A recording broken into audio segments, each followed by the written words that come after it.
বন্ধুরা তিনজন এসেছে গেস্ট, তাই ভাবলাম একটু ভিডিও করে ফেলি। হ্যাঁ, তো একটা খেলা নিয়ে এসেছি। খেলাটার মধ্যে হলো কি, তিনটে বাটি আছে, তোমাদের সামনে তিনটে বাটি রাখা আছে।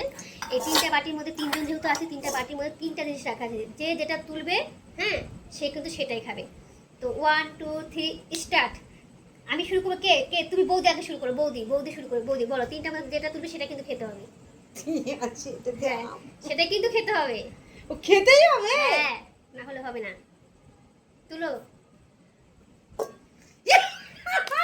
পেঁয়াজ, বৌদির ভাগে পেঁয়াজ পড়লো। বৌদি এটা কাঁচা পেঁয়াজ খাবে। এবার সোনাই, আদা সোনাই আদা খাবে। ওর আদা। এবারে বাকি থাকলো এটা। এটার মধ্যে কি আছে আর এটা দেখি। 1 2 3 স্টার্ট। আম। আমি খাবো আম। ঠিক আছে, দেখতে পাচ্ছ বন্ধুরা, আম খাবো আমি, আর এরা খাবে কাঁচা পেঁয়াজ, আদা। তো কেমন লাগলো খেলাটা কমেন্টে অবশ্যই বলবে। টাটা বন্ধুরা।